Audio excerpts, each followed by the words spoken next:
द्रव्यमान केंद्र की गति मतलब क्या हुआ, जैसे कोई सिस्टम है हमारे पास में, सिस्टम का मतलब कोई निकाय है, सिस्टम है, और वो सिस्टम n कणों से मिलकर के बना है, कई कणों से मिलकर बना है। अब बहुत सारे कणों से मिलकर के बना है तो उसके कुछ ना कुछ द्रव्यमान होंगे, मूल बिंदु के सापेक्ष उनके कुछ ना कुछ स्थिति सदिश होंगे, ठीक है।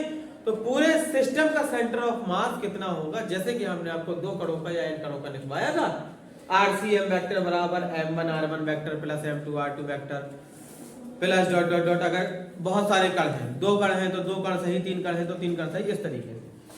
तो पूरे निकाय का द्रव्यमान केंद्र जो होगा, निकाय का द्रव्यमान केंद्र, वो आपका आएगा RCM,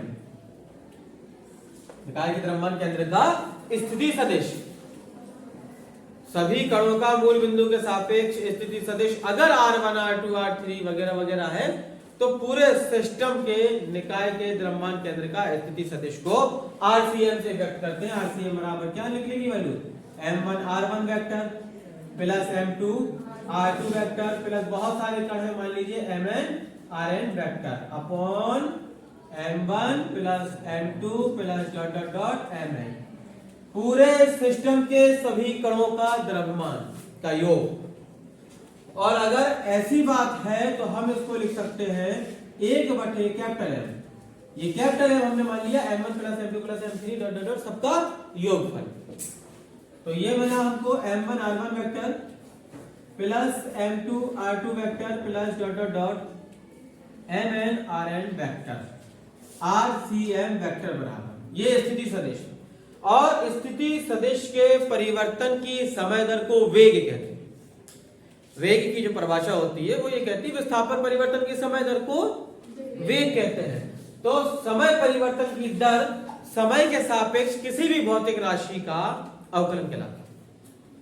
अगर हम समय के सापेक्ष किसी भौतिक राशि का अवकलन करते हैं तो वो उस भौतिक राशि के परिवर्तन की दर बन जाती है। मान लीजिए R है, अगर हम इसका अवकलन करते हैं t के सापेक्ष तो ये विस्थापन परिवर्तन की समय दर बनती है। तो यहां पर हम लिखेंगे t के सापेक्ष अवकलन करने पर,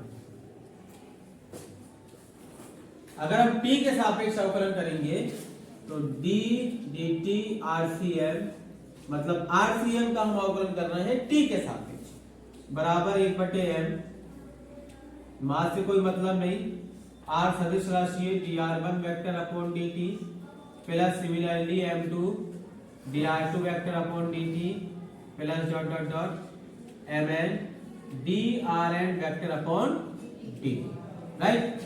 हमको पता है विस्थापन परिवर्तन के समय दर को हम वेग कहते हैं, तो ये बन जाएगा VCM vector is equal to 1/m m1 बन जाएगा v1 vector plus m2 v2 vector plus dot dot dot mn vn vector. वेग के लिए इक्वेशन मिल गया। अब अगर हम दोबारा से अवकलन कर दें तो त्वरण के लिए मिल जाएगा। यहां पे लिखेंगे पुनः t के सापेक्ष अवकलन करने पर वही गाली फिर से जाएगी dVCM vector upon dt is equal to 1/m, m1 से कोई मतलब नहीं, dV1 वेक्टर अपॉन dt, जहां ना समझ में आप पूछ लीजिएगा, m2 dV2 vector upon dt plus dot dot dot mn dVn vector upon dt, right. वेग परिवर्तन की समय दर को त्वरण कहते हैं, एक्सेलरेशन। तो ये बना ACM वेक्टर, ये था द्रव्यमान केंद्र का वेग के लिए व्यंजन।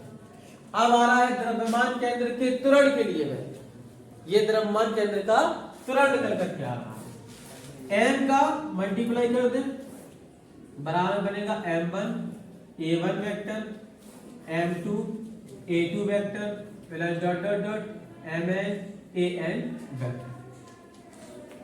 गति का द्वितीय नियम ये कहता है कि किसी भी पिंड का द्रव्यमान और उसका त्वरण का गुणनफल उस पर लगने वाला बाह्य बल होता है। जो निकाय में, जो सिस्टम में बहुत सारे कणों से मिलकर के बना था, उन कणों पर लगने वाला एक्सटर्नल फोर्स M1A1 पहले कण पर, M2A2 दूसरे कण पर, ऐसे निकाय में जितने कण हैं सब पर बल लगेगा। सब पर बल लगेगा तो हम इसको लिख सकते हैं MACM vector is equal to F1 vector plus F2 vector plus dot dot dot Fn vector, यानी सभी कणों पर लगने वाला बाहरी बल।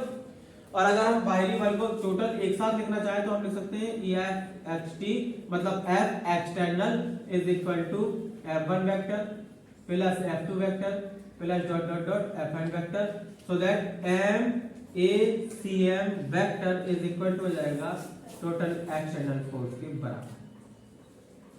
यानी पूरे पिंड के, पूरे निकाय के द्रव्यमान केंद्र का त्वरण और संपूर्ण निकाय का द्रव्यमान का गुणनफल उस पर लगने वाले टोटल एक्सटर्नल फोर्स के बराबर होता है। ये किसी पिंड की द्रव्यमान केंद्र की गति के लिए व्यंजक।